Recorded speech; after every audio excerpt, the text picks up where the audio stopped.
That's us recording now, Chair. Thank you. And welcome everybody to the meeting of the East Lothian Integration Joint Board on the 24th of October 2024. The meeting's been recorded and will be made available as a broadcast in order to allow the public access to the democratic process in East Lothian. East Lothian Council and NHS Lothian are the data controllers under the Data Protection Act 2018. Data collected as part of the recording will be retained in accordance with the Council and Health Board's policies on record retention. The webcast of this meeting will be publicly available for up to 6 months. And I'll pass on to the clerk, Fiona Curry, who will take any apologies and a roll call of attendees. Thank you, Chair. I have apologies today from Councillor Finlay and also from Elizabeth Gordon. Are there any other apologies that anyone's aware of? Nope. That's great. Thank you. I'll now do a roll call of members present. Shameen Akhtar. Present. In place of Jeremy Finlay, we have George Maguire. Present. Thank you. Lynn Jardine. Present. Carol McFarlane. Present. Jonathan Blaseby. Jonathan? Oh, I can see you. Yeah, present. Yeah, sorry. Thank you.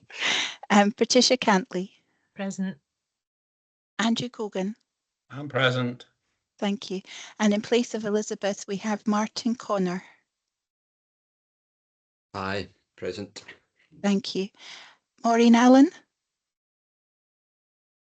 Present. David Binney. Present. Lindsay Byrne. Present. Sarah Gosner. Present. John Hardman. Present. David Hood. Present.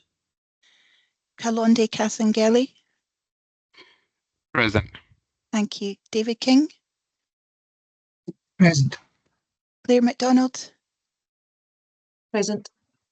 Claire McIntosh. Present. Marilyn McNeil.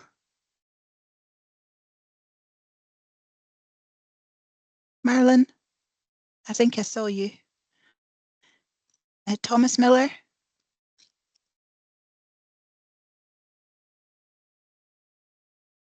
Fiona Wilson. Present. Darren Bradley. Present. Thank you. Can I ask if any members have any declarations of interest to make on any of the items of business? No. Thank you. That's us ready to start the business, Chair. Thank you. Firstly, I just want to welcome Martin Connor, who's substituting for Elizabeth, and George Maguire. Thank you for doing that. And also to welcome Hayley Barnett, who's present today and is the Head of Corporate Services for East Lothian Council. So welcome, Hayley. Okay, move on to agenda item number 1, which is a minute of the last meeting. Are we happy to approve? I'm assuming everybody's read the minutes, and are we happy to approve the minutes of the last meeting? Okay, thank you. I'll move on to agenda item number 2, which is any matters arising from the minutes of the last meeting. So we'll go through on page 1,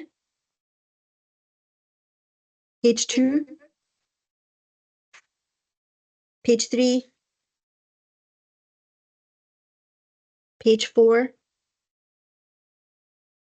I did want to ask a question on page 4. We had a lengthy presentation from Oliver Campbell on unscheduled care, and we were always particularly interested in any work that is taking place in partnership in East Lothian, and I know that his presentation was a pan-Lothian one, and I just wanted to ask if there was any update of any works that were happening in East Lothian that we should be made aware of.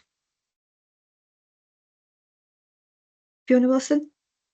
Yeah, thank you. We did pick up some of the, I think, the issue around how could we dive a bit deeper into East Lothian. So I have spoken to Claire Goodwin and the performance team just to see if we could explore that a bit further. While we can dive a little bit deeper, we can't do it by ward, so we can pick that up. It is something that we do looking at unscheduled care every day.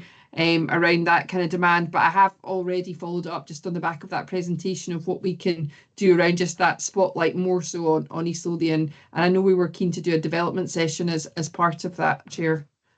Yeah, that's great. Thank you very much. I think it's one of those agenda items that we keep referring back to of what's happening and what's happening for East Lothian residents. Thank you for that. Any matters arising on page 5? We have a finance update from David coming up next, and anything on page 6. And I know Paul Curry's covering the National Care Service later on in the agenda. Okay, thank you very much. We'll now move on to the next agenda item, which is the finance update. So to enable David King to also attend a meeting in Midlothian, we're taking that finance paper first. So I'll let you present, David. Thank you very much, Chair. I was actually going to start off by thanking people for reorganising the agenda to allow me to do that. And I should also, I suppose, apologise for having circulated this paper a wee bit late. There are a whole lot of things going on, as colleagues can imagine. And the ambition is always to gather as much intelligence as possible to be able to present it to the IJB. Now, I'm not going to reiterate what the paper says. I mean, you've read the paper. But what I'd like to do, if you wouldn't mind, is just to work through some of the points, try and clarify the thought processes behind them. And I really am concerned about the key point here. And the key point, actually, is that we, A, have a forecast overspend in year, and B, we have a really significant series of pressures that appear to be coming up in 25-26. And the key thing here is that we need to work towards developing some sort of balanced budget for 25-26. And I think we said very clearly last year we did not want to find ourselves in the same position as we were then, when we struggled with that all the way through January, February and March. So I appreciate this is just October, but we are a little bit further forward and we have a little bit more space, although the challenges are considerably greater than they were before, because of course all the things that were relatively more straightforward to do have been done, and we're now getting down to these very difficult points. So what we did then, as you'll remember, back in March, was to set a balanced budget. Now, that balanced budget was based on various premises which are noted down there, one of which was a presumption that set aside would be managed, not managed by us, but managed with all the IJBs working together with NHS Lothian. And in actual fact, there's been quite a lot of work and discussion around that since then. So if you then move on to what the current forecast says, so what we've got at the moment is forecast based on the month 6 information from NHS Lothian and further work based on month 5 information from East Lothian Council. And that forecasts an overspend of about £7.4 million. Now that is a bit of a deterioration from the forecast, the previous forecast. When I say a forecast, I am talking about the forecast overspend at the end of 24-25. So this is a projected figure for March the 31st, 25. So that's a bit of a worse position, and the deterioration has largely been around prescribing. Now, we knew about prescribing, we've talked about prescribing before. The prescribing position is deteriorating across Scotland, it's deteriorating in NHS Lothian also. So that, if you like, is kind of a very quick summary of what's happened so far and where are we. Now, the other thing I then went away and had a little think about was, what is the IJB? What are responsibilities? So the IJB is a strategic planning body, we all know that. Now, in order to deliver its strategic plan, the IJB has a budget. Now, that then brings that whole series of fiscal responsibilities. Now, the first one of those fiscal responsibilities is the budget has to be broken even, i.e. we cannot spend more money than we have. Keep on saying this, I apologise, but I'll say it again and again and again. The role of the Section 95 officer is to tell the IJB they cannot spend money they don't have, and they cannot plan to spend money that they will not have, which is the whole point, I think, about putting forward a balanced budget at the beginning of the financial year. It comes back to my point about the work we'll have to do for 25-26. So you then move down and look at the document that really governs the IJB, and that's the integration scheme. And the integration scheme is very, as you would imagine, there's a lot of it there about finance. It says that the management of the IJB's budget rests with the chief officer. If an overspend is forecast, and one is forecast, then the partners will present the IJB with a recovery plan. Now, what do we mean by partners? In reality, the set aside in the host aid while there's recovery work going on in there. And we really have a very, very close relationship with the Health and Social Care Partnership. And that is where the largest amount of our recovery plans come from. Interestingly enough, the largest part of our pressure, so one of the major part of our pressure at the moment is the pressure within social care, which is managed entirely by the Health and Social Care Partnership. So if that action will not, if these proposed recovery plans will not resolve the problem, then the CFO, together with the relevant party, which awful sounds like me, is what we've just said. So the parties are always involved in this process. We are a strategic planning body. We do not have any resources apart from the people who sit in this room. We are dependent upon the support delivered by the parties. Now, what's our responsibility? To break even. What's our responsibility? To deliver the functions that we have been delegated in line with the strategic plan. So the IJB has to be satisfied with the recovery plan. Now, what we have done up until now is to have a lot of discussions, workshops about what all the various options are, what kind of things are thrown down the table, what do they mean, shall we develop them further, what are the impacts of all of these things. Now, colleagues brought up the last workshop a very interesting point, which was, well, where does all the money go? And that's a very, very valid point. And I've had a chat with Andrew Cogan, and we've sort of looked at various information that we had in the past, stuff we put in the annual accounts, we haven't put them in this year, excuse me a second. And what we're going to do is we're going to open that analysis up. And I don't have access to the partners' information, but when the partners, I'll speak to the partners next week, we'll open all that information up and we'll circulate it around the IJB. And what it will be is a simple table saying, this is the budget, we'll use 23-24 because the current year is dynamic, as everybody knows. This is the budget in 23-24. This is what we spent in 23-24. And these are the variances, and some kind of discussion about what these variances are and where they are. And I think colleagues are very interested as well is how many whole-time equivalents are employed by these budgets by the partners. So that's basically where we are and how we got here. And what we now need is a plan A to resolve 24-25 and B, as part of that whole process, to move into 25-26. And that is discussions we had at the previous workshop. There were a whole lot of tables with tiles on them. And what I think we said at that workshop was we need to come back and look at them again.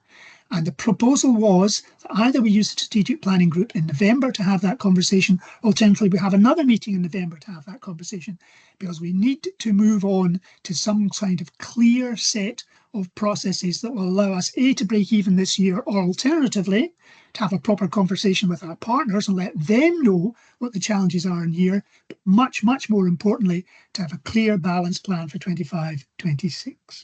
Now, we talked about all this at great length, and we also have reserves of £3 million.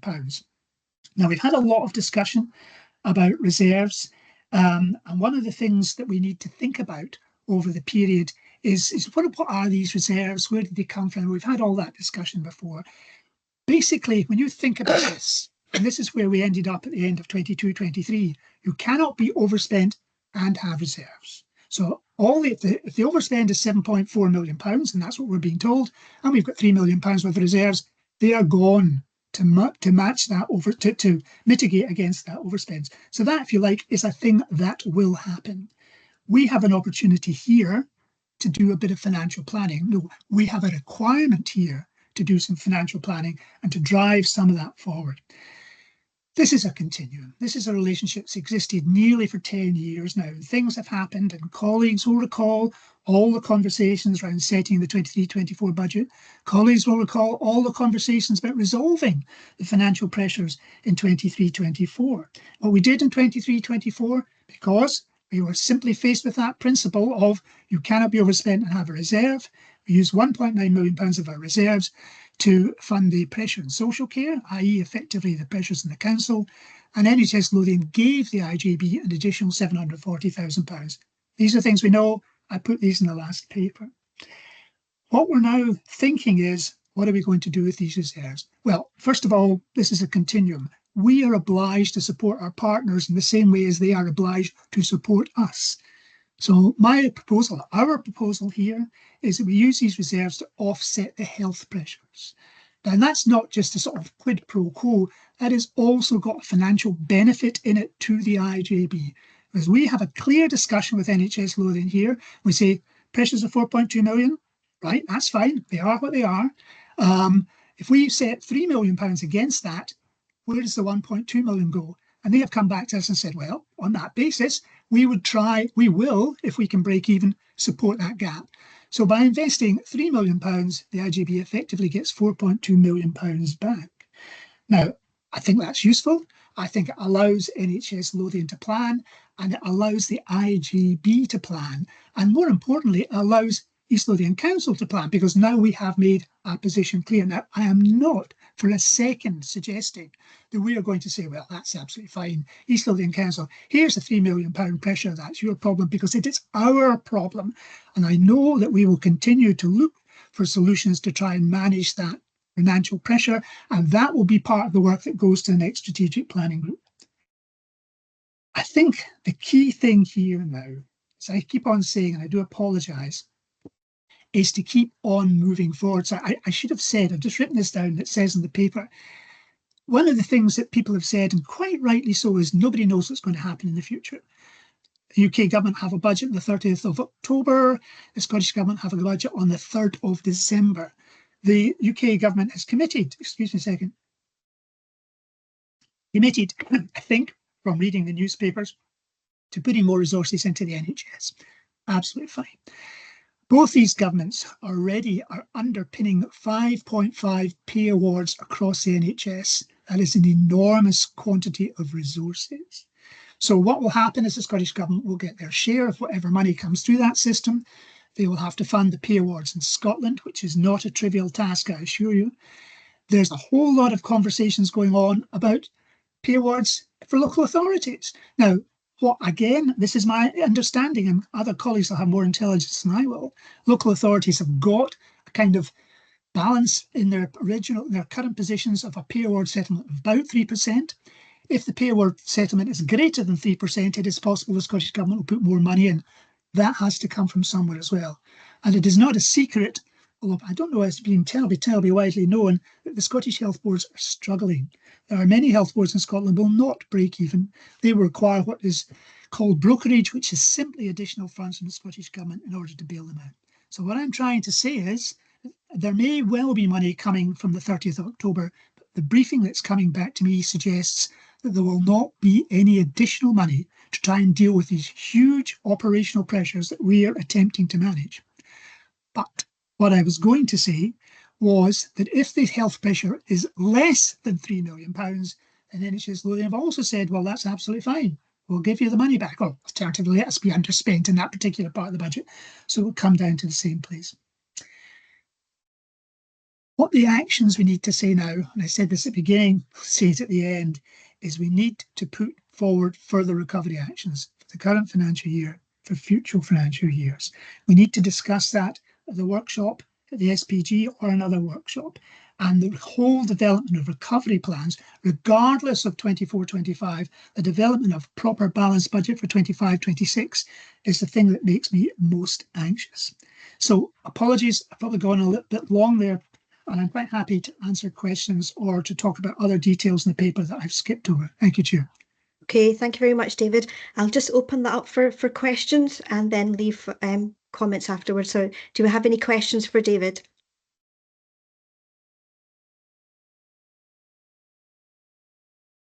Councillor Jardine? Yeah, I'm kind of all of a sudden lost my thread. Yeah, so as IJB members, we're being asked to approve the recommendations in this report, and a lot of what David has spoken about has been around the strategic group, the strategic management group, and I completely appreciate that, you know, we sit in a strategic role.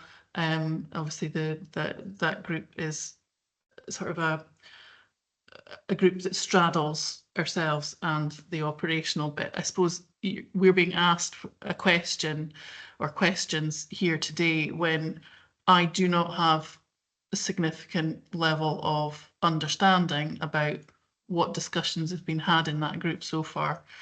So I kind of, there's a lot of trust being put in this in terms of what happens next.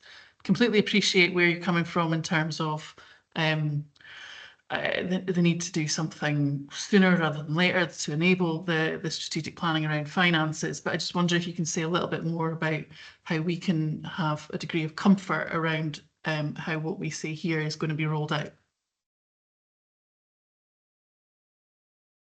Shall I reply? Is that okay, Chair? Yes, please.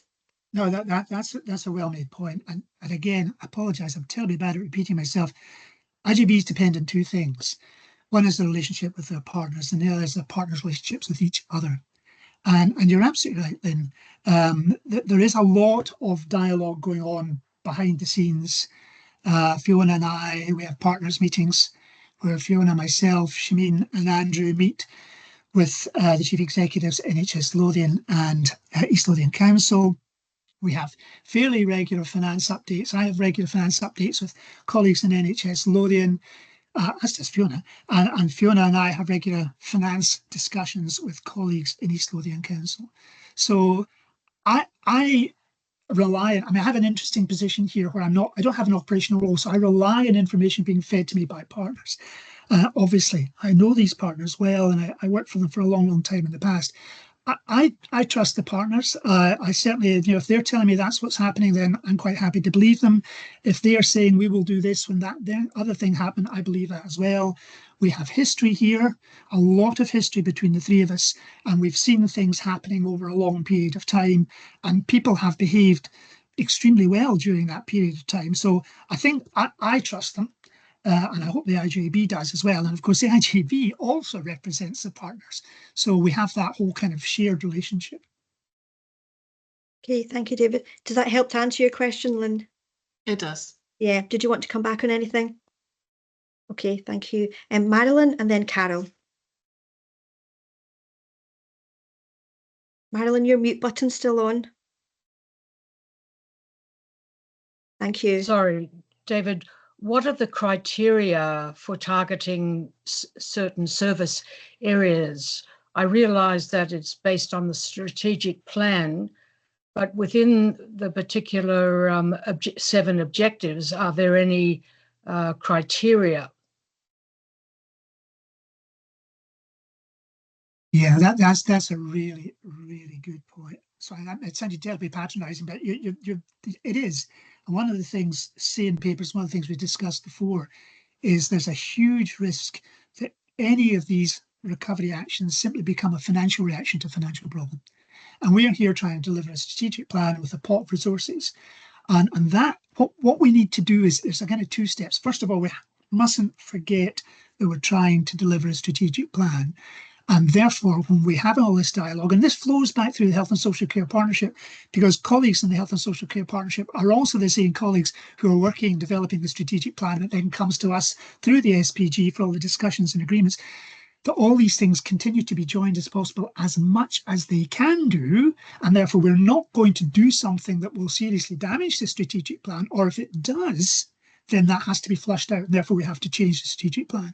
So I accept that entirely, Marilyn. But I think my anxiety is that an IJB that has, I don't say allowed because that's grossly unfair, but an IJB that is struggling to manage its financial position, because it's our budget, then we have to manage the financial position as well as first of all, before we can use these resources to deliver the strategic plan. I appreciate that's not a very direct answer, but I absolutely accept the point of joining all the bits together.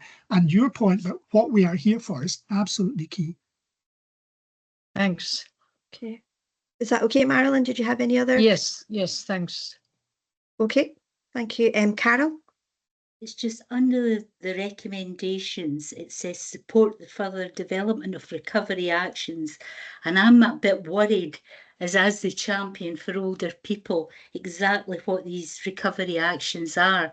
Although I know that you've got to work towards a balanced budget, I'm worried that my position as that may conflict with what some of the recovery actions might be.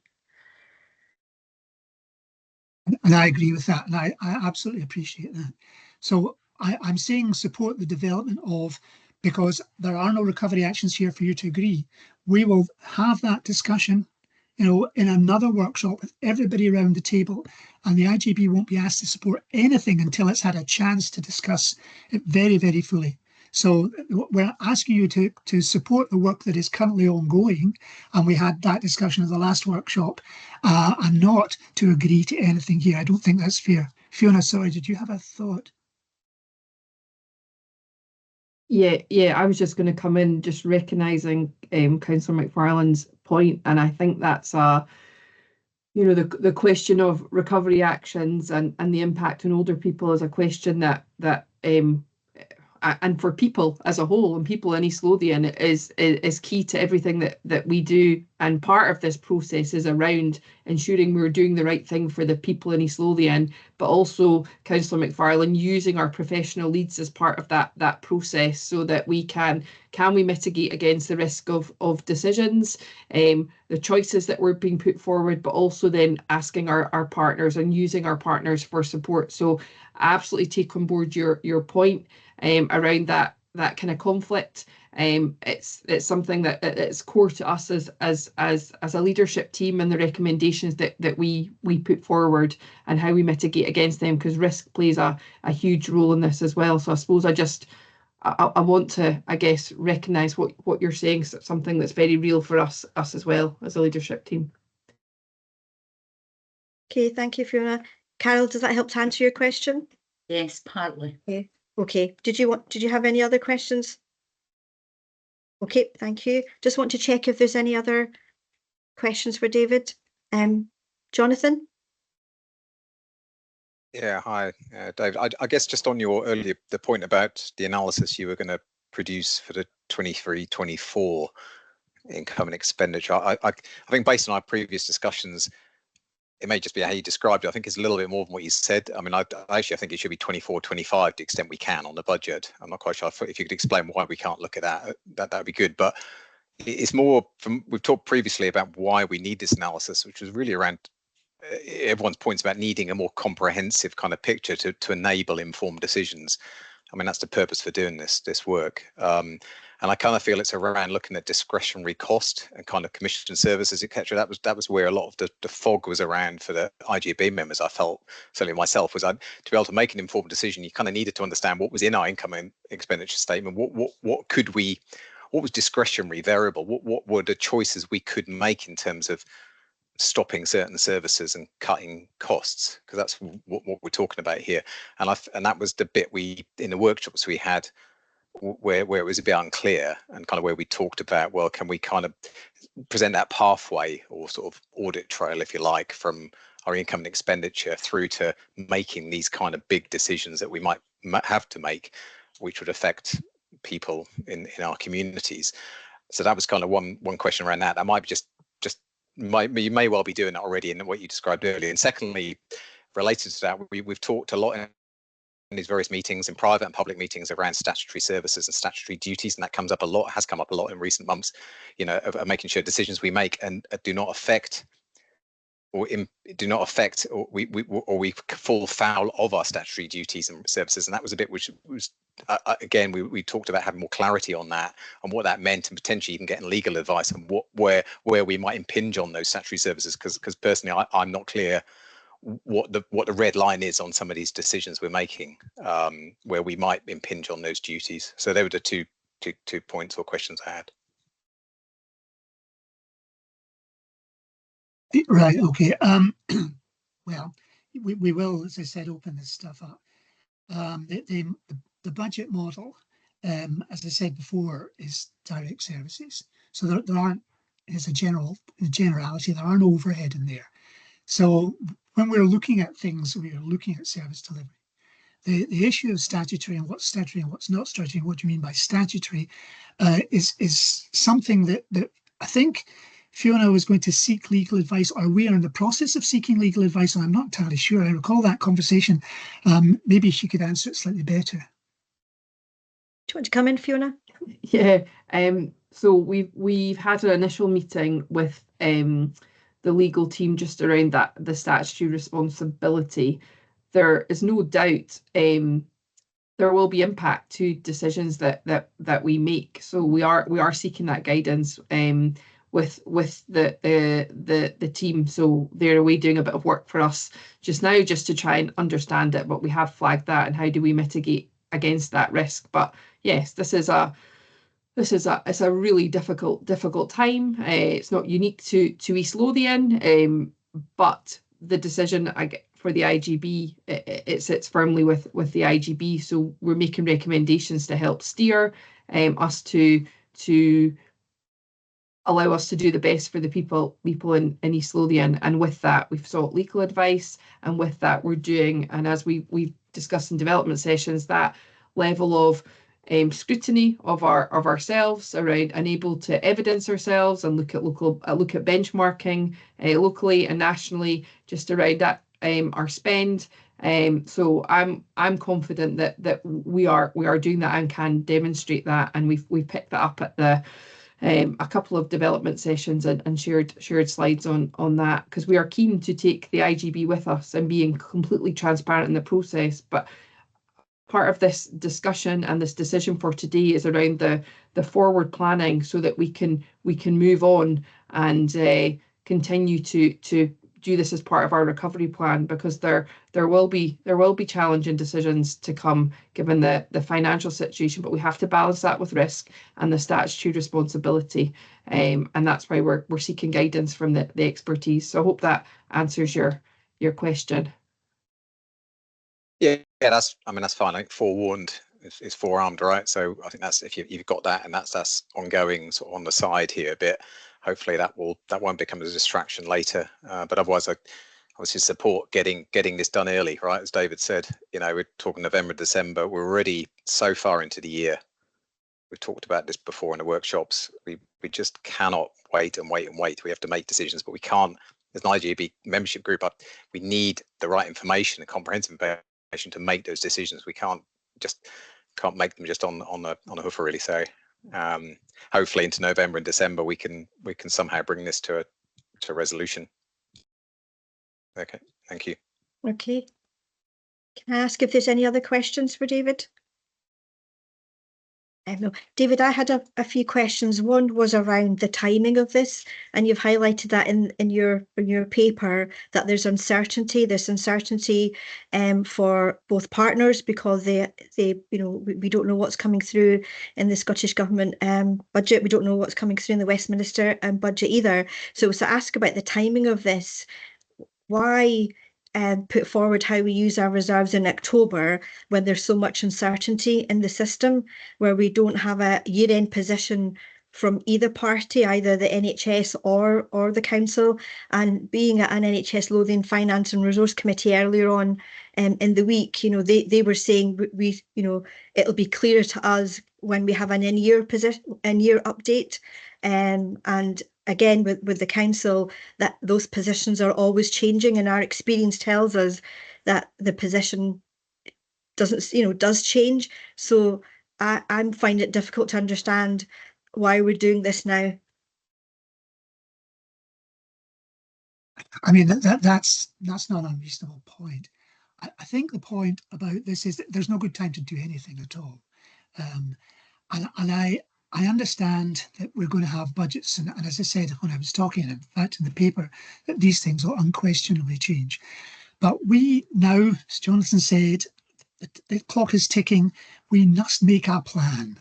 Now, the plan can change. I mean, I absolutely accept that whatever we decide to do now, if we're sitting here in January or February and the numbers look completely different, then we will change that plan.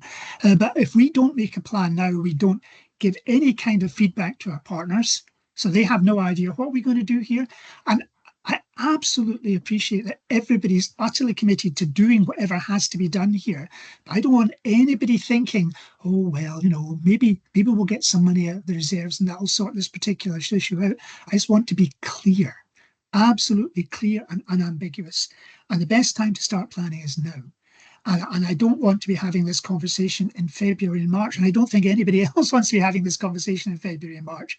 So whatever we say now it's not written in tablets of stone. I had that conversation with NHS Lothian, and they're quite happy to say, yes, fair enough, then take a decision, make a position, move on. If we don't need £3 million, then you will be underspent, if you see what I mean. And therefore the money will come back into our part of the system. Okay, thank you. Yeah, no, I do think there's a lot of uncertainty in the system, and there will be some level of certainty once some announcements have been made. So that's a difficulty that I have about the timing of this. I would be saying this whether it be either partner, you know, not just the NHS, either partner that we're saying this, but also the little bit of certainty that we do have as East Lothian IJB is that we know what our level of reserve is, and as you outline in your paper. You know, that's a bit of control that we do have in the system of having that reserve and then directing that reserve on the priorities that the IJB faces, and having a better position of that when we know where our partners are. The other thing I ought to have said, Chair, if you'll forgive me, is so yeah, the 30th of October, 3rd of December seems relatively soon. What will happen, as you know, is there's a lot of, you know, the budget's published, and then there's 2 or 3 days pass while colleagues of what does this mean for you, and then there's always a bit of it's quite complicated, a bit of a stramash around how the local authority, the local government, there's a settlement letter, there's a whole series of settlement letters, and then of course there's all sorts of other things that need to be looked after as well. So what makes me a little bit anxious then is that we may not be in a position to know well, we'll have indications, but if we're sitting here at the end of December and then, you know, another 2 months have gone, and we still have, so we now have some indication of what came out of the budget. We're still working in a forecast, because you filled that into the forecast. And then if it still looks pretty grim, then 2 more months have passed. Meanwhile, you know, we still have this whole level of uncertainty around all these bits and pieces. So my position is very, very simple, or our position is very, very simple. Let's sit down and make a plan now, and let's have enough caveats around it to protect ourselves if things change, and therefore the plan doesn't advantage us. Okay, thank you. I think what the issue that I have is this is a plan with still quite a lot of uncertainty, and in a couple of months' time there will be, as you'd mentioned yourself, some level of certainty or acknowledgement in the system of how each of our partners will be impacted on their budgets and what that might mean for us. Okay, can I ask if anybody else has any questions or any comments on this? Okay, I don't see any other hands up. I mean, I've had lengthy discussions both with David and Fiona on this one, and I think firstly, East Lothian IJB, which holds and directs the use of reserves, and that's per our scheme of delegation. And my view is that I think to do this in October is a premature decision to make. I don't think it's prudent financial management for the IJB to deploy its reserves in October when we don't know the year-end position for ourselves, the year-end position for NHS Lothian, or the year-end position for East Lothian Council either. And our experience, as I'd said earlier in the past, has been that things do change. And what's already been mentioned is that there will be announcements made in the Westminster budget, the Scottish Parliament budget at the beginning of December, and that will help us in the process. I think there is a lack of clarity, a lack of uncertainty, and a lack of proper discussion and the debate on the use of reserves and the best way for East Lothian IJB to use its reserves. So for those reasons, I won't be supporting the use of reserves that's been proposed today. I would ask if partners are willing to wait once we've had those decisions made and we have a much better picture from our partners of what's coming through. But I don't believe that making a determination on our reserves in October is the best direction of travel for East Lothian IJB. Okay. I don't know if anybody else wants to make any comments. Okay. I think we'll now move on to, don't see any hands up, we'll now move on to the roll call. This is a paper that requires a roll call. On the paper, you will see there's a number of recommendations, sorry, a number of areas for noting. So 1, 2, 3 and 5, they will be for noting, and that'll be something that goes ahead. And number 4 is the one that we've been asked to make a decision on. Okay, I'll pass it on to yourself, Fiona Curry. Thank you. Excuse me. Thank you, Chair. As you said, the recommendations are set out in section 2 of the report. We take the recommendations as a whole when doing the vote, but as the chair has pointed out, the noting recommendations are really for information, and that work is already ongoing. So I'll come to each member. If you could indicate your vote, please. Shameen Akhtar. Against. Jonathan Blazeby. Jonathan. Apologies.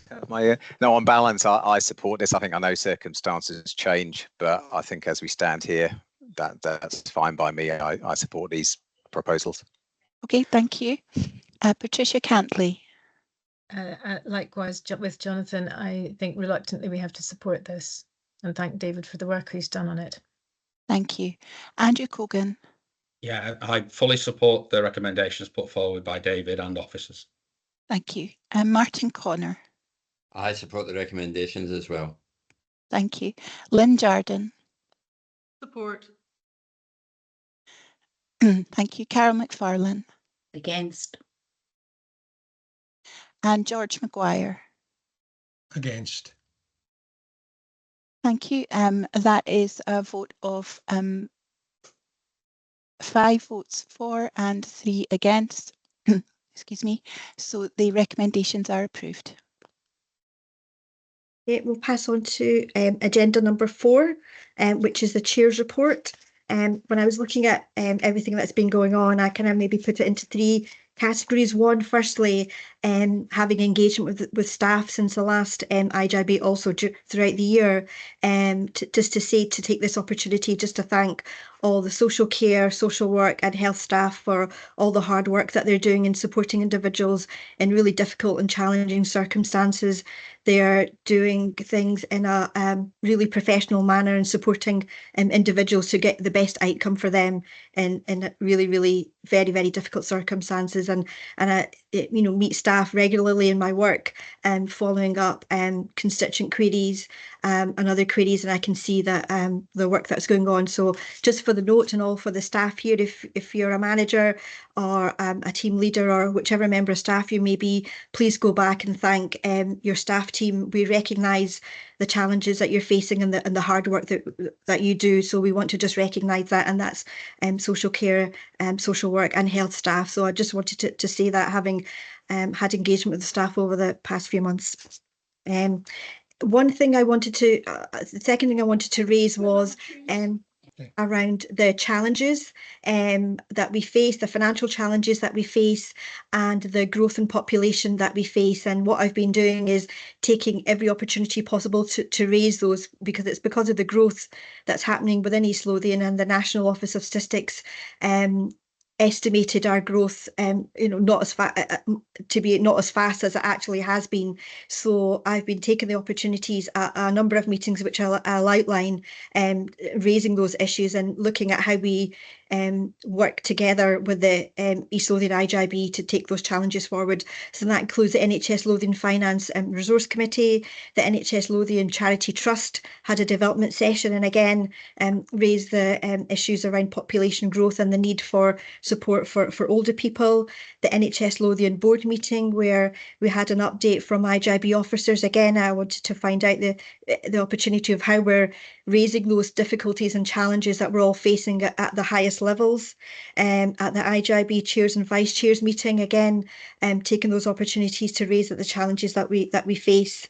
I also had the opportunity to meet with the Unison from the Unison office. I know that we've got Darren Bradley here from the Unison branch in East Lothian, but when we met with Unison on a range of issues, again I had the opportunity to raise with him the challenges East Lothian IJB faces and work on our fair funding campaign, which they were happy to support. Also, I just wanted to kind of raise that I had a really productive meeting with Marilyn McLaren, and Marilyn was really concerned about the IJB finances. So I had a good kind of couple of hour session with her, just outlining where the statistics come from and what our finances look like. So hopefully she'll find that really helpful, just to outline why and the position that we're in, and she's asked me to take a few things forward to write to elected representatives to highlight her concerns as a service user, which I will do. Other things that have been happening in between, we've seen the community engagement sessions that have been happening across East Lothian about this services for older people, which there'll be a paper on later on, and attended the drop-in session at the Fraser Centre, as well as attending the community wellbeing sessions to make sure that we get as much out of that to support health and social care in East Lothian. Also had the opportunity to participate in an Education Scotland inspection, again that focused on health and social care and the health and wellbeing and mental health of children and young people. And lastly, I just wanted to raise with you and just to let you know that there was the UK launch of a book written by a local resident in Haddington.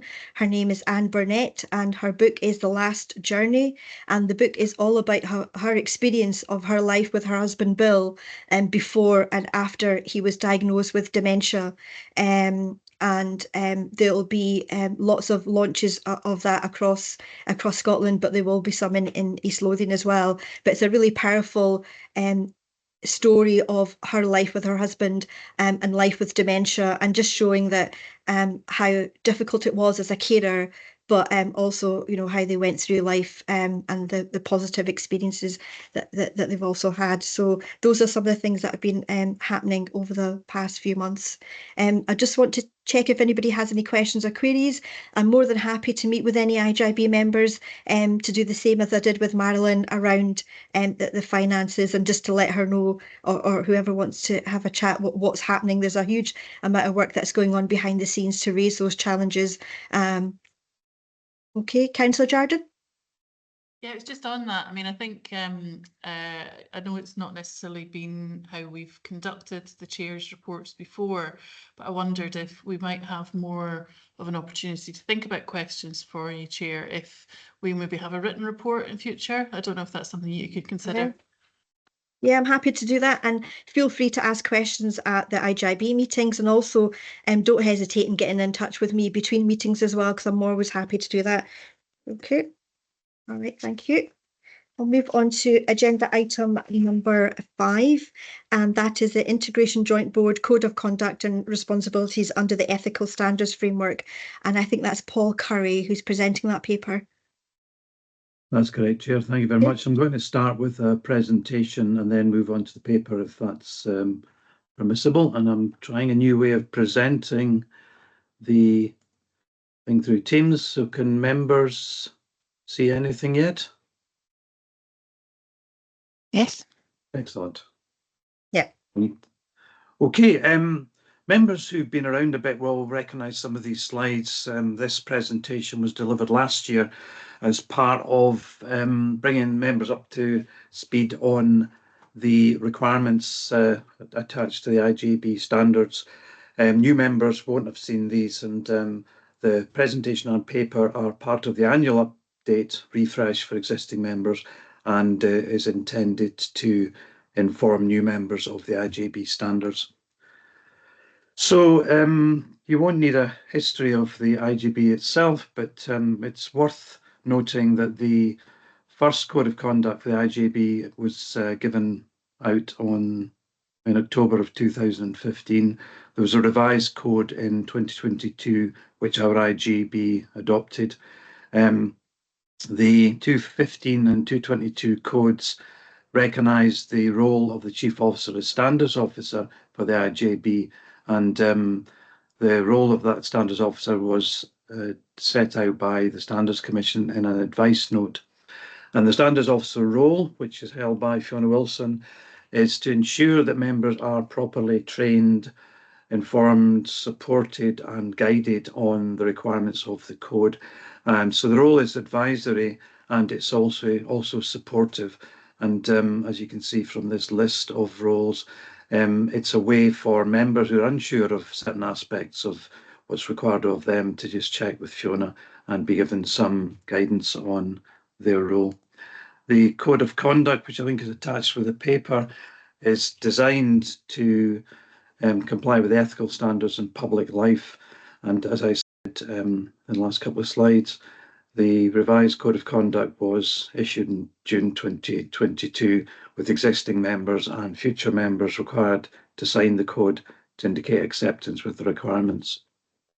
The code itself is based on a model code which the Standards Commission for Scotland drew up, and that's available at the web link that's on the slide, and it's a very, very good resource, the Standards Commission website. It can give a lot of information on aspects of requirements of acting as people working within a public body, and it's refreshed as and when new information comes in.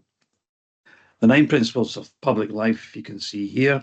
They are about duty, selflessness, integrity, objectivity, accountability and stewardship, openness, honesty, leadership and respect. And as I said, they are described in more detail in the paperwork that's attached to the paper.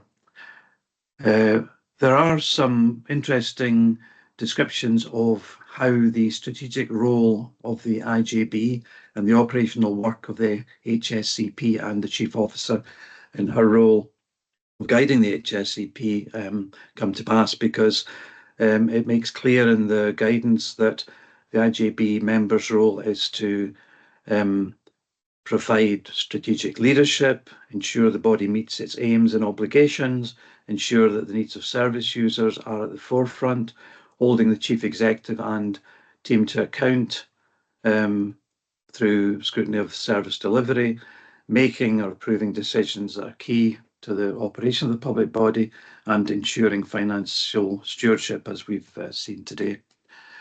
But it also talks about the fact that the strategic role should not stray into operational matters, that the operational day-to-day management and delivery are the business of the HSCP and the Chief Officer in a role in guiding that body. And on occasions, it can be difficult to know when strategy and operational matters come together. So there's some examples of that within that slide. As I've said, the Standards Commission is a very useful organisation, providing a number of advice notes, and some of those are described here.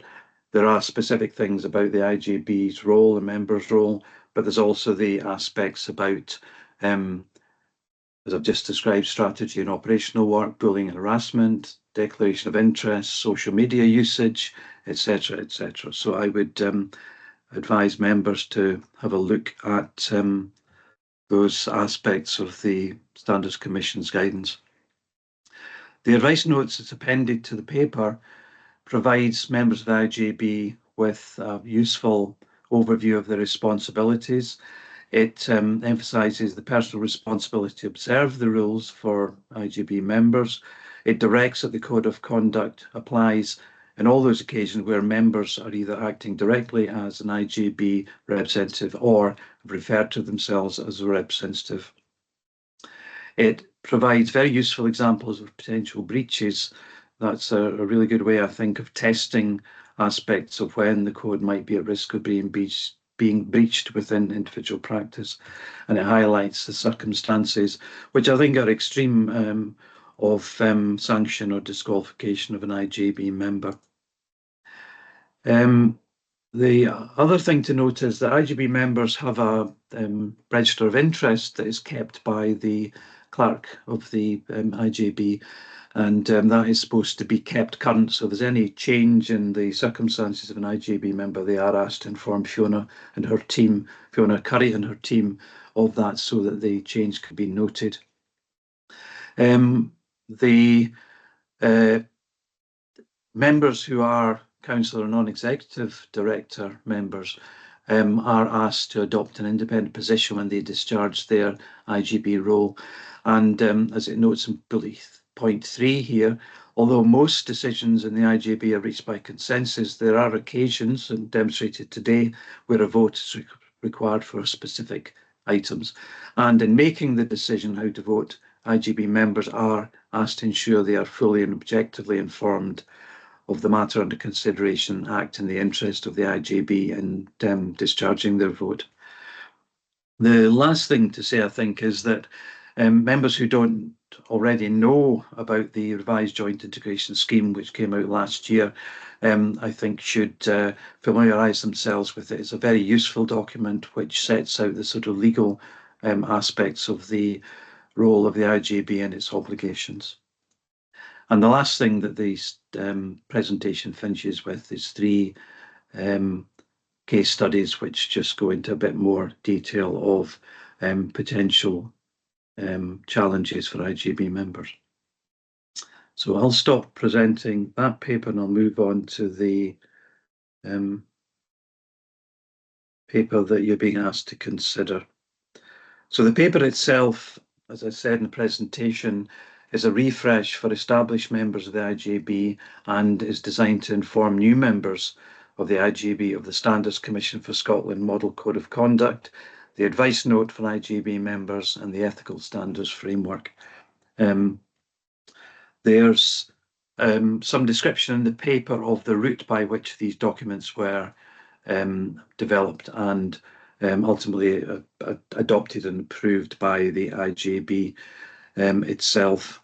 The document as well talks in a bit more detail about the duties of the Standards Officer, and as I said, those are to facilitate training for members to maintain high standards of conduct by supporting and advising IJB members of the interpretation and application of the code, and acting as an advisor should an individual member wish to check whether they are at risk of or perhaps have breached the code. So Fiona's available for that purpose, and she can provide members with private advice or support in doing that.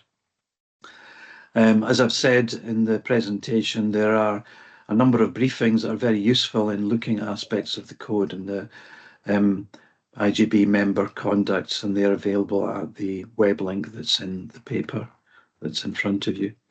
So in closing, the paper is asking for 5 recommendations: to note the Code of Conduct, to note the IJB Code and its revision and adoption in 2022. The Chief Officer's role is Standards Officer for the IJB, to note the requirements placed on members by the Code of Conduct and advice notes, and critically perhaps to ensure that individual members of East Lothian IJB have signed the Code of Conduct and that they update and maintain that entry in the Register of Interests. Thank you very much. Okay, thank you, Paul. I'll just open that up for any questions or queries for Paul. Marilyn?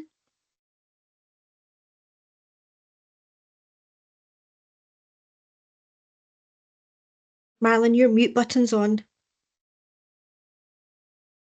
Sorry, I haven't been asked to sign the standards of the code, so I guess I'm wondering how to do that. But my bigger question is, in terms of being the user representative as a non-voting member, there's often conflict between community and what the IJB recommend. And I'm wondering how, according to these standards, the conflict can be resolved because of the non-voting aspect of the community representative. How is the community represented?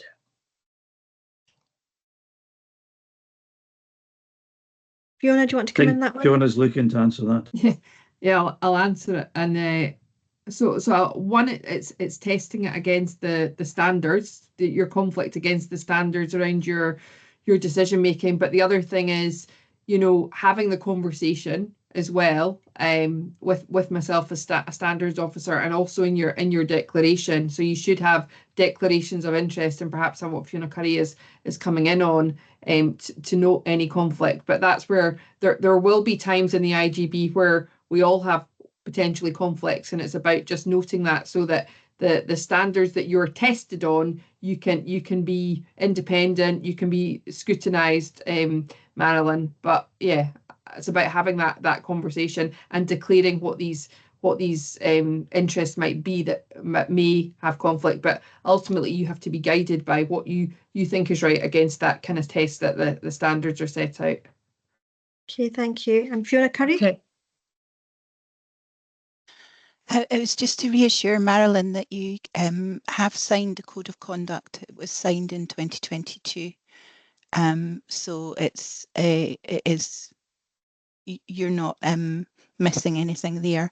And just in general for all members that there will be the annual refresh of the Register of Interests will be going out in the next week or two. And so I would just ask all members if they can return their forms as soon as possible.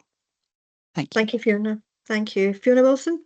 Yeah, I was just going to come back in. Thanks, Fiona Curry. The reason we want to do this annually is that we think it's a good thing to do, just around refreshing people on the standards and the expectations. And we see some of these dilemmas playing out in development sessions or in questions that are asked, particularly around the strategic versus operational. So we did this time last year, and that's why we're keen to do this again as an annual, because it's a good kind of audit trail as well around actually we take this seriously around standards and these public responsibilities.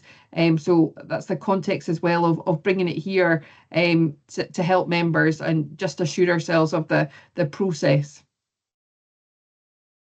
Thank you. Do we have any other questions or queries for Paul or the Fionas? Jonathan? Yeah, I know. I mean, I had another read through these standards this morning. I'd obviously more recent member joiner of the IJB, so I'd signed these standards recently. I think they're really well written. I think the examples are actually quite good, and unfortunately quite sort of real in terms of the conversations we're having at the moment. And I think, yeah, I think we may need reminding from the officers, Fiona from Standards Officer, on our roles and how we are independent and don't bring conflicts into our decision making. I think we all struggle with that. I think in terms of we all wear multiple hats, and the role on the IJB is slightly different. And I recognise I you know, from the health board side, I need to be as independent as I can be in these decision making. So I think this is really good guidance, and I think regular reminders for us all, Fiona, I think are absolutely what you should do. In particular in these stressful times that we're currently in. Okay, thank you, Jonathan. Councillor Jardine? Yeah, just to follow up Jonathan's comment there. I mean, I've certainly found during the Westminster campaign, I was being asked questions about my decision making within this board, but actually the standards came in helpful for me in terms of how I responded, because I was able to say that I was very clearly acting independently of my role as a councillor. So, you know, I think it's useful for us to realise that, you know, there's responsibilities in there, but it's also about safeguarding us as well. Okay, thank you. Any other questions or queries? No, I suppose the other, thing to say, Marilyn, Marilyn as the service users rep, David Binney, I know he's on the meeting today as the carers rep. I can see Darren Bradley as a Unison rep. It's also, you play a really valuable role in raising issues as well, having that space to say that, we value the views of service users, of carers and trade union reps as well. So, we want to make sure within that we're not thwarting discussion and debate, and that you feel that you are able to raise issues. So we have to get a right balance, that it's not about thwarting people, it's about making sure that there's a clear set of guidelines, but also a space where you're able to fully carry out your role as a service user or a trade union representative or a carer rep as well. So that's really important message for yourselves, and also the voluntary sector, that you have the opportunity to raise those any issues and concerns as well. So that's important, that we're hearing all views. Okay. Thank you. I don't see any other questions or queries. I don't see any other hands up, Paul. Okay, we'll move on to the roll call, Fiona. Thank you. The recommendations are set out in section 2 and will be taken as a whole, but the roll call is required as the final recommendation requires an action from members. So I'll come to each voting member now. Shimeen Akhtar. Agreed. Thank you. Jonathan Blaseby. Yes, agreed. Thank you. Patricia Cantley. Agreed. Andrew Cogan. Agreed. Martin Connor. Agreed. Lynn Jordan. Agree. Carol McFarlane. Agree. And George Maguire. Agreed. Thank you. That's the recommendation approved unanimously. Thank you, Fiona. I'll move on to agenda item number 6, which is the IJB responses in the Lothian area to the National Care Service consultation. And is that yourself, Paul? It is. Yep. Me again. Just 1 second. Thank you, Chair. The paper number 6 is an opportunity to bring back to the IJB members a little reflection on the responses in the NHS Lothian area to the National Care Service consultation, which you'll recall was sent in at the end of September, I think it was. The background you'll know in the paper that was described in a previous presentation and a development session. But what I'll take you to is the table number 1 at the top of page 65, and that's an attempt to present the East Lothian IJB responses to each of the 9 questions, 8 questions and 1 opportunity for comments within the response. And as you can see from the paper, the light blue shading shows where East Lothian IJB agrees with, reflects the opinion of one of the neighbouring IJBs, and we're in most close alignment, I think, with Mid Lothian IJB on the first few matters, but not so much in agreement with others on the remaining, many of the remaining matters. And you can see from that that we have a stronger opposition to some of the proposals within the National Care Service than our neighbouring IJBs. I've not gone as far as closely analysing the responses, but in the section 9 other comments, you've got an opportunity to look at what we were saying about other aspects of our feelings about the National Care Service and those of our neighbouring IJBs. There are something like 148, I think it is, responses that have come in to the committee, the Health Sport Committee at the Parliament. So as you can imagine, it's an incredibly complicated job to try and make sense of those. And those have come in from a range of bodies. They've come from IJBs themselves, from local authorities, health boards, HSCPs, as well as larger organisations like COSLA, representing multiple memberships, third sector bodies, statutory bodies, royal colleges, trade unions, and professional and other representative groups, and some individuals.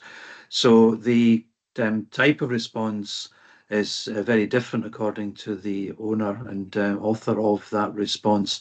And some of the responses came in line with what was asked of the responders to indicate the degree of support or opposition to the proposals. But some of the responding bodies decided not to follow that approach, but rather to give a more closely described text response to the questions that were posed by the committee. So there will be a report, and there hasn't yet been any indication of when the report will be published, but as soon as that's available, I will bring that to IJB member attention so that people can see what the response is. And I guess at that point, we'll also hear from the Scottish Government what their intention is in relation to the bill that they are developing, to see whether this response from across Scotland will influence the direction of travel of that bill. So the recommendations you've been asked to note are as set out in 2.1, 2.2 and 2.3. Thank you. Okay, thank you, Paul. Do we have any questions or queries for Paul? Andrew? It's less a question for Paul, more a question maybe for you, Shamim, or the other councillors. The COSLA response was very forthright. I don't know if you've picked up anything from your role as councillors or from the councillors as to how and why they came to that position that was far more equivocal than I thought they were going to be. Yeah, I think one of the areas that I've been attending regularly is the COSLA Health and Social Care Board, and I think one of the things that has been raised is that the level of engagement hasn't been as it should be, and the understanding that we will engage with you and we will let you know what we're going to be putting forward, etc., that were maybe supposed to happen hadn't happened at the level that it should have. So I think over a period of time, and I was taking a bit of reflection of the meetings and how things were progressing, and it felt like there was engagement from COSLA, but maybe not at the same level from both parties, and things coming forward where COSLA were not made aware of or told beforehand. And I think that maybe didn't help the situation. So that was something that I'd picked up. I don't know if anybody else has any comments from any other spheres of work or avenues. Maureen? Thanks. I mean, I suppose it's just to highlight the Greens Party conference on Saturday, and it might be out of the water anyway if they pass the motion to not support the minority government. So that'll be an interesting next week. Okay, thank you. Well, maybe I hope that one of the, looking at this table, the role and function, and maybe that's what needs to go back to have a look at what the real role and function of this is, and how at the end of the day is that going to support our outcomes. Councillor Jardine? Yeah, I mean, I think that's a really crucial point that you're highlighting there, Shameen, is that I think so many of those of us who are elected are keen to highlight across all parties, I think, in COSLA, is that the principles upon which the National Care Service was proposed are what we kind of want to get back to. So it's in terms of that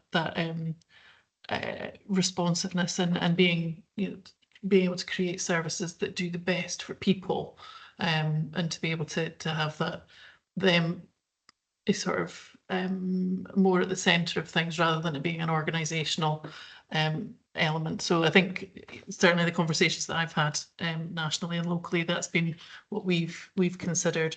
Obviously, COSLA is a political body as well, so we need to bear that in mind. But I think it'll be interesting to compare the COSLA position, and I think it's up for discussion. There's something at it COSLA tomorrow as well, but to understand how that is reflected with the overall evaluation of the consultation responses, and see what differences there are.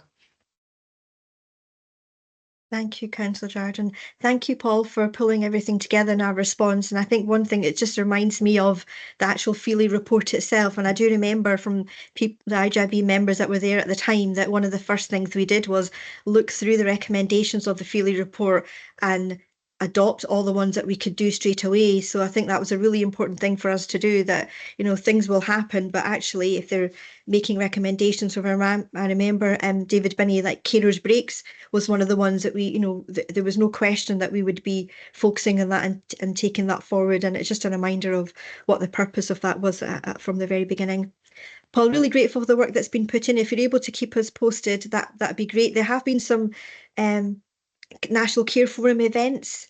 So if people are aware of any events, feel free to pass them around IJB members, because I think we want to take the opportunity if there is any events available. And also Darren, from the perspective of trade unions, if you have any events locally on that issue, then please let us know. I know that IJB members would want to come along and hear people's views, and the same with service users and carers as well. If you have any events that are on specifically on this subject and for more in the voluntary sector, then please let us know. I know that IJB members would want to come along and listen. Okay. All right. Thank you very much, Paul. I think this is just for noting. Yes, that's right. It's just for noting. Okay. Thank you. Move on to agenda item number 7, which is the proposed Musselburgh Day Centre for Older People Financial Recovery Programme. And is that yourself, Christine? It is, Apologies, yes. Chair, before we move on, can I just confirm that members are happy to note the recommendations? Yes. Yes. Thank you. Sorry. Okay, thanks, Chair. So I'll just summarise the paper that's been submitted. So it sets out a proposal to pause the development of a new day centre for older people in Musselburgh, Wallingford and Whitecrade areas due to the financial requirement on the IJB to make savings. So the proposal now is to pause the development pending a review of daycare provision. So by way of background, the development of the day centre was previously agreed at IJB last October, and Musselburgh is the only area partnership ward without day centre provision for older adults with complex needs. So throughout the work, it's clear that there is a need for the centre, and there remains a high level of unmet needs for older people with complex needs in Musselburgh and the surrounding areas. The paper highlights that there are currently 31 people on the waiting list to be allocated care, equating to 220 hours per week. And around a quarter of those diagnosed with dementia live in the area. In addition, development of this centre is a key action in East Lothian's dementia strategy. So without the day centre, there will be a significant negative impact on unpaid carers and the delivery of preventative support, which is a key strategic objective, will be affected. I'd also highlight that other existing community services don't provide the regulated care for adults with complex needs that this centre would. In terms of the commissioning process, there are 2 interested providers, and they've been made aware of the proposal to pause and review. It's also worth noting that the existing day centres are under contract, but they will be able to contribute to the review process with their expertise and knowledge in service delivery. Prior to the report, we did complete an interim integrated impact assessment, and that was carried out, which considered ceasing the commissioning process. However, the IIA identified significant negative impacts on people with protected characteristics, and as a result of the IIA, the proposal is now to pause rather than to cease. In terms of the financial impact, the recommended course of action in section 2.1 will help to deliver the financial recovery programme by releasing a saving of £144,000 this financial year. So that's a summary of the proposal, and I'll pass over to the Chair. Okay, thank you, Christine. Can I open this up for questions? Marilyn? Yeah, it was stated before that decisions were not going to be made on purely financial basis in relation to targeting particular services. So the other way of looking at it is through the evidence. And I've reviewed quite a few papers in regard to the evidence for daycare centres, and there's no doubt that they are positively regarded. So I'm just wondering whether this has been taken into account. We did have a wide review of the evidence at the integrated impact assessment, and there is a lot of evidence supporting daycare services that are high value and low cost. But I think given the current situation, I think it's reasonable for any proposal to be subject to additional scrutiny, particularly when it's not an existing service. So that is what we are proposing, that there's a bit more scrutiny and that proposals that come forward can really evidence the best use of public funds. Okay, do you have any other questions, Marilyn? No, I still just think that the other options should be looked at, and obviously they will be, but that the daycare, I would like to say that the daycare centres, which I realise the budget won't be set until 25-26, that the review should include the evidence for them. Yep, it will do. They've talked about an interim integrated impact assessment, and then a further IIL will be conducted presented as part of the review process. That's correct, isn't it, Christine? That's right, yeah. Okay, thank you. Thank you. Okay, Fiona Wilson, and then Councillor Jardine, and then Patricia. Yeah, thanks, Chair. I was just going to come in on the back. I mean, there's no doubt that this is difficult, and it's difficult for the team to put this forward. But I suppose it's in the context of we have not started this, and we're not starting something in the context of the financial position we're in. But we recognise that there is impact, and this is the discussions that we are getting into just now with the financial kind of situation, but we need to balance it with people's needs. So one of the reasons we took this paper to the IJB when we initially when we were looking to set up Musselburgh Day Centre, but it's the right thing that we bring it back through the IJB. But we want to be really transparent around the reasoning that we are having to pause this. And it's in the kind of category of least worst decision because we've not started it, but there is no doubt this impacts on people, and in the context, I suppose I want to keep it clear for everybody. We're in the position that we're having to make difficult decisions, and it's not easy. So I don't want anybody to think that this is an easy decision to bring this year. It's important work. They provide an important service, but we have to balance this with the funding, with the risk, with the needs of people across East Lothian. So I just wanted to add to that. These are not easy decisions. Okay, Councillor Jardine. Yeah, thanks to Fiona for answering in advance one of my questions, which was about this isn't that we're ceasing a service. There is no service at the moment. So I just wanted to clarify that. And the other bit is obviously the next paper that we're looking at is planning for older people services. I just wonder to what extent, and picking up Madeline's concerns, to what extent we're in a space in pausing this particular project alongside planning for older people services, that actually there's an opportunity that those concerns still get kind of aired, but in a broader context of across the county. Yeah, so one of the key areas of work that we'll look at in the review are the findings from planning older people's population. So it's key that we draw on the evidence that's been bringing out, and it's still ongoing. You'll hear about that shortly. So there's a number of work streams such as that. There's also a number of tests of change programs that we have in the partnership around care at home. We'll try and draw on that evidence as well to try and think about the value that can be created, and what some of the challenges are going to be, and what's the best way forward. And we'll have to look at some sort of financial modelling within that as well, in terms of evidencing best value and return on investment for the partnership.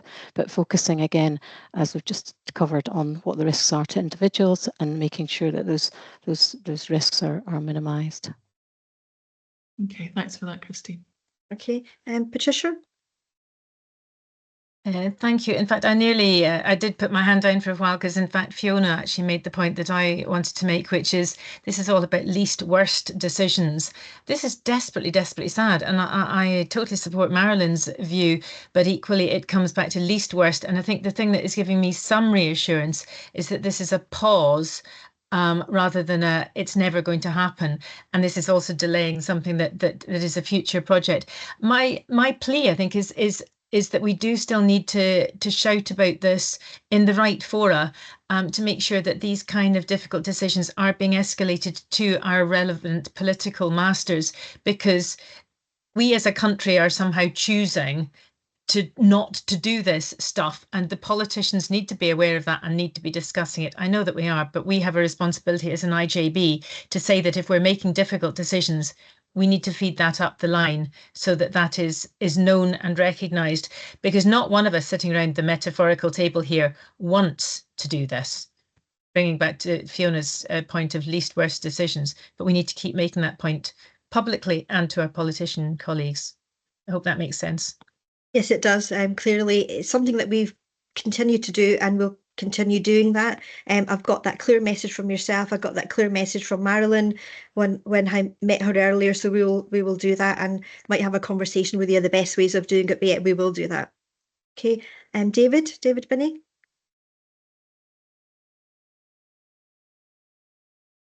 Hi.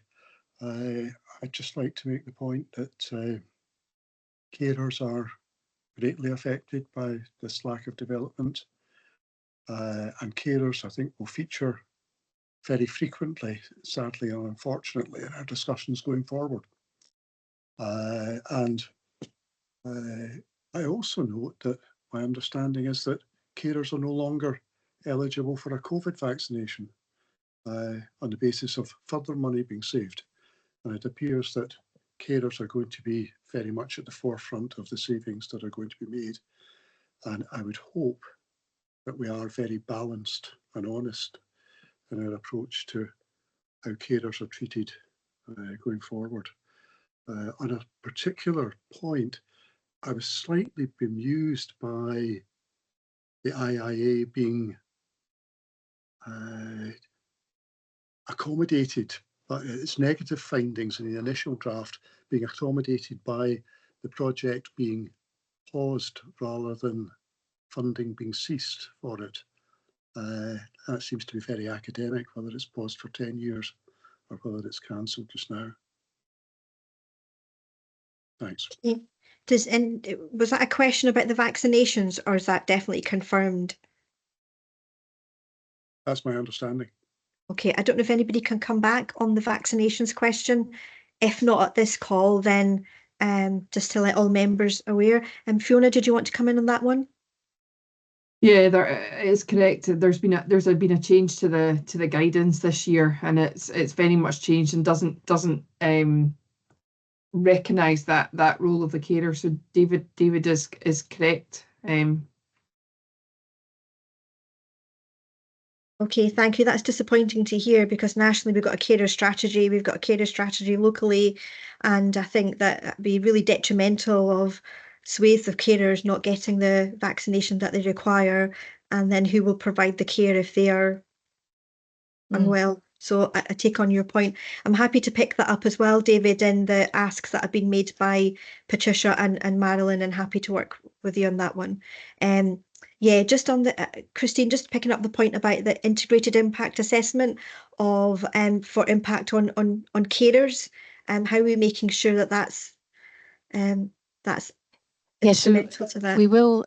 So the integrated impact assessment is just in draft form. It would be only held at I think 10 days ago or so.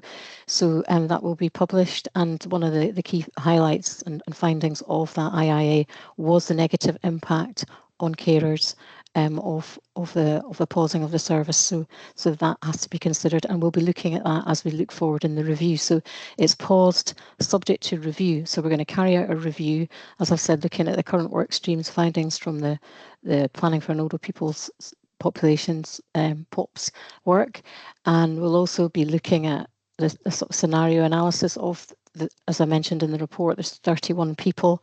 So let's look at we're not going to go through all of those, but let's do some scenarios around what their care needs are, what the impact would be, and try and draw that out further.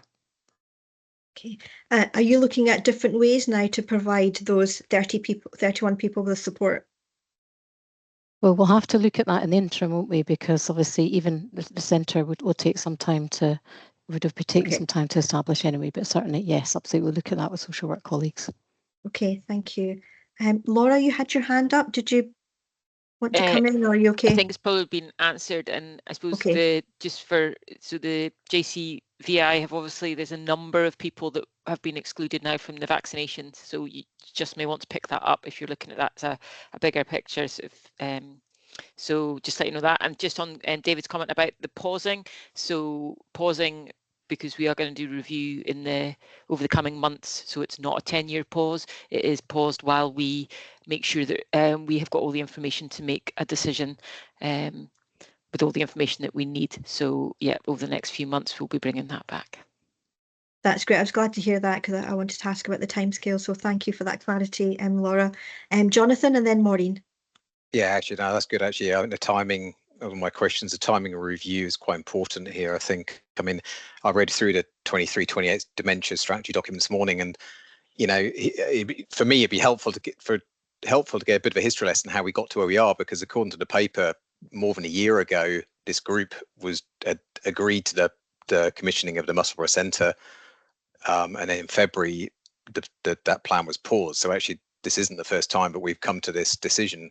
It seems like 8 months, 9 months ago, this group paused the setting up of the centre. So we're almost 2 years into that strategy anyway. So I guess I'm struggling a bit to understand kind of how we've got to this position 2 years into a strategy where we're talking about this pause. And secondly, just a technical point on 144. What does that really mean? Does that mean, again, we're well through the financial year? What does 144 mean? Is that is presumably part of the 6 million deficit David was talking about earlier? I don't really understand it. I don't mean operation. I don't mean a lot of the minutiae, but it'd be good to understand just what do we mean by 144 saving? What does that mean? If that makes sense, I'll explain it again if you like. But that was my sort of two questions, I guess. A little bit of a history lesson how we got to here, and is this just a continuation of a pause? And secondly, what does 144 actually mean? Okay, Laura, do you want to come in on that one for Jonathan? Yeah, I was looking at Christine, but I'm happy to. So just on the pause, I suppose it's the commissioning or the procurement actually came in August last year with regards to the day centres. We were able to award 9 of them, but the last one we couldn't because there wasn't an incumbent provider, and therefore we've still got a process to go through to make the award. It was around about the summertime when we had to think, okay, is this the right thing to do given the financial situation that we were coming into? And this is where we have got to now. So yes, agree. It's probably, where are we? 10 months. No, I would say about 4 months where we could have awarded, but we haven't been able to because we haven't been secure enough in our information financially to move forward.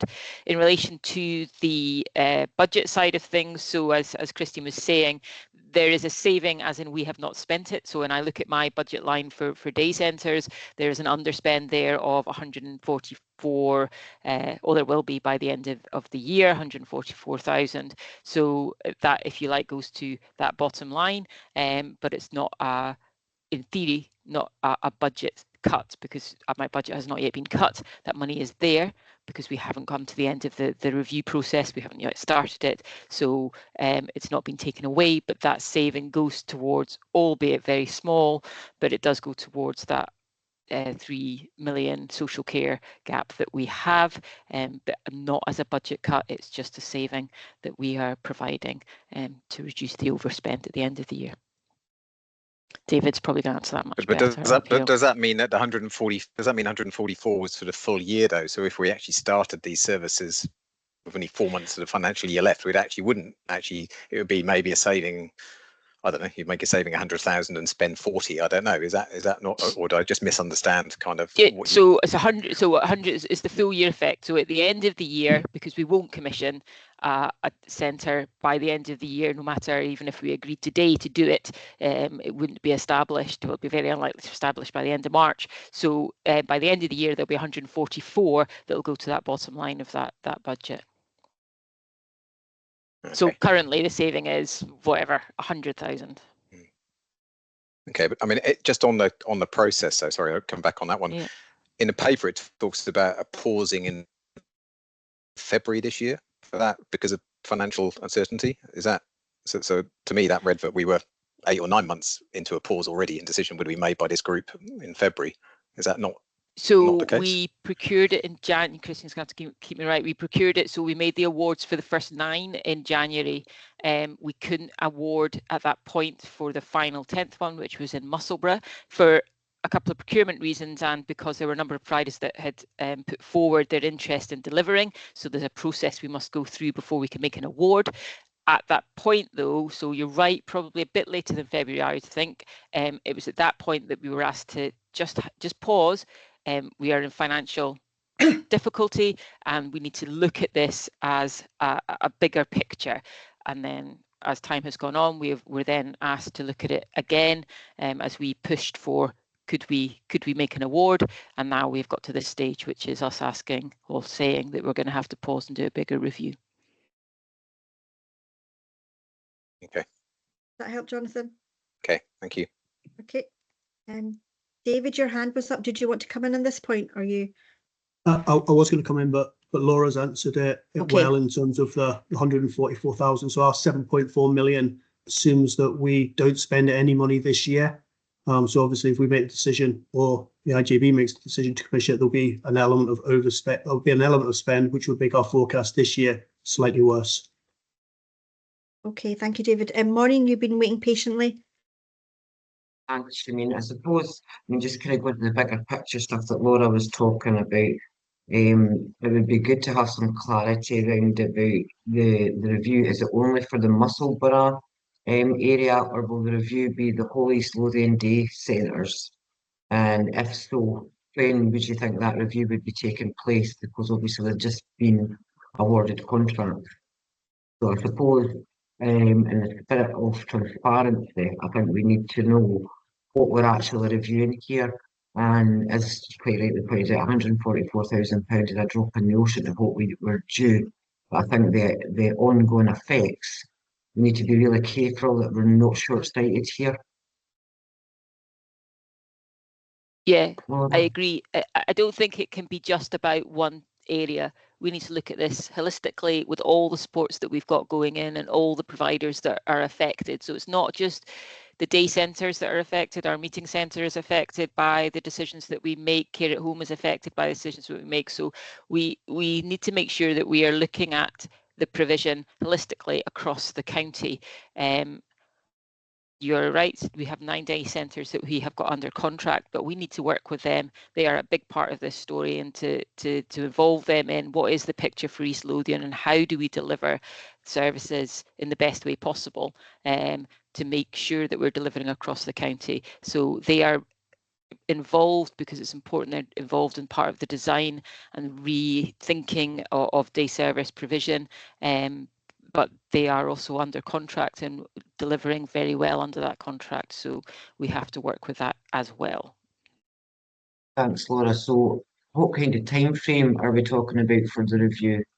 So I think Christine and I are hoping to get to work on that and are working. I know Christine's already pulling things together.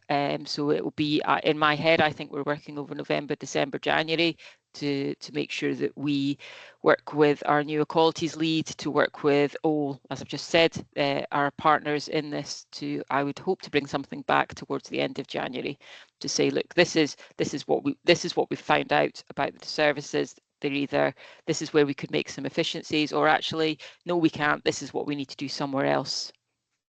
So end of January, I hope, and Christine is nodding, so that sounds good. Thank you. Do we have any other questions or queries for Christine or Laura? Okay, Laura, if you could just clarify then, when you're talking about the end of January, that's all the day centres that you're looking at? Just to give clarity, I wasn't sure. Yeah, I'm uncomfortable saying that we're looking at the day centres. I feel that what we're doing is looking at the provision of day supports for older people across East Lothian, and the day centres are a major part of that. And I think what we want to do is involve them in a discussion about, okay, we are really struggling budget-wise, we're going to have to make savings.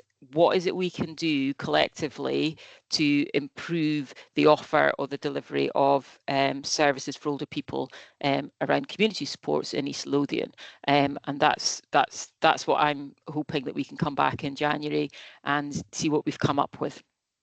Okay, so it's kind of two separate issues. So one about the Musselburgh Day Centre, you're still going to carry on progressing that and then do a review of all day services. No, it's what I think it's one issue. I think it's the day centre, day supports, including Musselburgh, including all the other ones that we have across East Lothian, and looking to see, are we getting best value for that provision across East Lothian, and is there something else we could be doing before we go ahead and commission another day centre? So we're just going back and saying, okay, we need to, with a kind of different eye on it, we need to look and say, okay, this is probably, we're over budget across the piece. So like we're doing with all services, we're doing this with care at home, we're doing it with adults day supports as well. We have to look at the whole picture and say, right, what can we do? Can we do anything differently here? Can we make savings? Can we deliver more efficiently? And how will we do that? And I genuinely don't know the answer to that. So we need to do this piece of work first, but it includes all day centre supports for older people within East Lothian. I can't see us just looking at one centre on its own individually, because that doesn't address the issue, I don't think. Okay, could you reassure us that we'll be looking at a whole system approach? Because I'm aware of the knock-on effect of the positive impact that day centres have on the whole health system. So, for example, A&E, people that are in A&E, they've been contacting day centres to say, are you able to support this individual? So I think we've got to make sure we don't lose sight of it's not just locally, but in the whole system, day centres and day services play a really important role in supporting those individuals and keeping them away from hospital, and or ending up in scheduled care, that's taken into account, and that our partners are fully aware of the impact that does have on the system in a positive way, and what the impact on the system is if we don't have a Musselburgh Day Centre. I think that's really important just to get the wider picture, because I know the new Chief Executive of NHS Lothian said the other day she wants to see more integration, and that's really, really important that we don't, we do that in partnership with the partners, but also with the voluntary and community sector, for example, just focusing on Musselburgh, of the organisations that are there, but also the individuals that have got access to social capital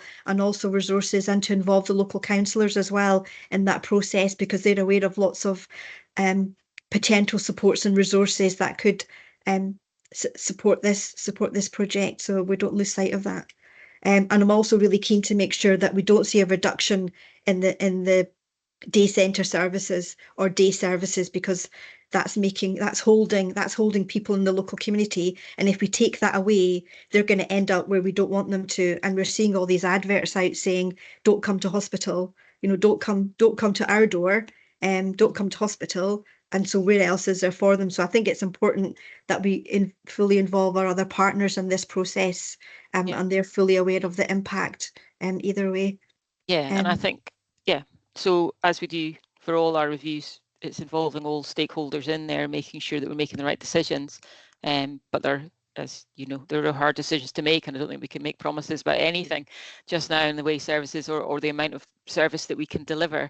So yeah, I suppose the answer to your question, yes, we will always take full account of all stakeholders, and have been increasingly improving, I think, our engagement and working with obviously his guidance and others about planning services with people. Fiona has reminded me that actually other papers are coming at the end of December. I think we might struggle to bring that review, but I think what we're looking for today is agreement that the centre will be paused. Currently, the Musselburgh Centre will be paused, the commissioning of that, until we complete a full review of older people's day centres, and be able to indicate if there is any efficiencies to be found, or if there's any change in the way we are able to deliver those services across the piece. So I'd be looking really just for agreement on that recommendation within the paper. Okay, thank you. Fiona Wilson, and then Jonathan. Yeah, I was just coming in because I was conscious we were, I guess, straddling different points. So for today, the recommendation is pausing the Musselburgh Day Centre. I suppose I just want to again bring up the context. We can't really promise anything just now, because we're having to look at everything, and there will even be a point that we will be able to demonstrate we're as efficient as we can be, but we have to go make difficult decisions about lots of things, and day centres are may be one of them, they may not be. So I suppose I just want to do the context of the climate we're in just now. We are having to go to the difficult places and balancing it with the statutory responsibilities we have, and the team and the leadership team here are looking at opportunities to make recommendations, and some of these with the IIA process will not be easy decisions, and that's why we need the legal advice, we need the professional advice. So I suppose it's just in the context of today's about Musselburgh pausing, but we recognise we can't isolate Musselburgh because we need to look at the wider context, but we also need to we're looking at this for everything around the services we deliver. And we've had these conversations as part of development sessions and previous IJBs, and we're just, what Laura I think is trying to demonstrate, has been really transparent and working in partnership with people, so there's no surprises. And that's hard. They're really, really hard conversations to have. Okay. Jonathan?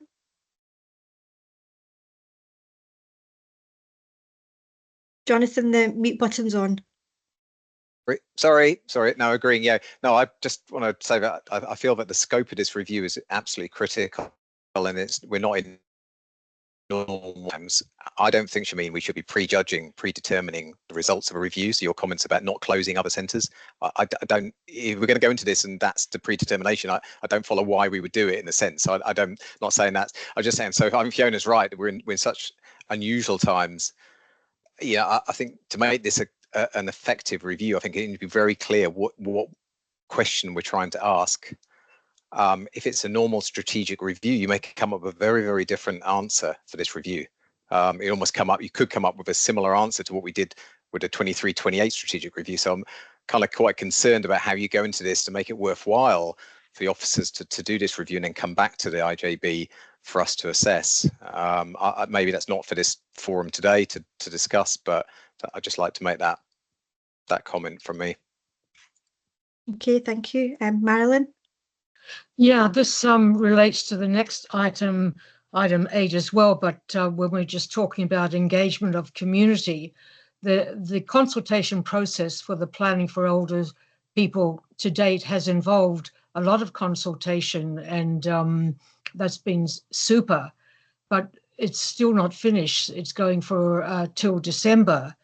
Now, how realistic is it for community expectations to ask for consultation when there's no transparency as towards the potential, I'll call them cuts, okay? And is that, how are we going to manage the community expectation? Should we limit things? For example, palliative care is number 1 in terms of the priorities according to the older people's input. Now,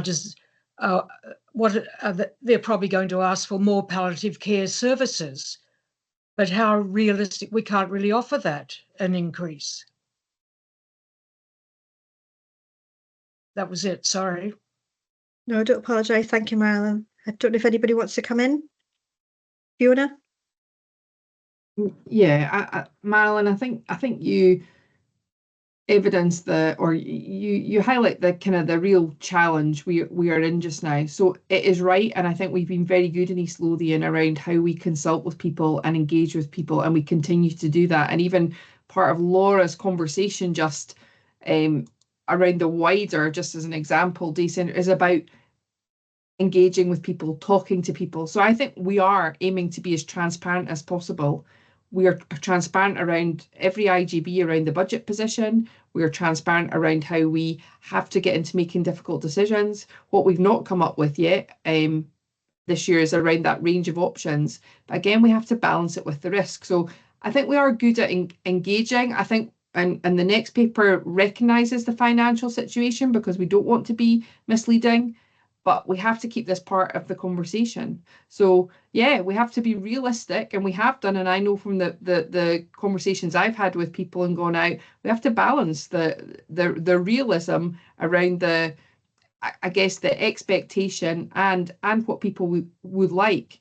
But it doesn't mean we can't do things differently. And unscheduled care is a really good example of that. Could we do something differently with that budget? Could we do something differently with mental health? And that's where the IJB gets into around the planning. I hope that helps. Mm-hmm. Okay. Okay. Laura, did you want to come in on this one as well?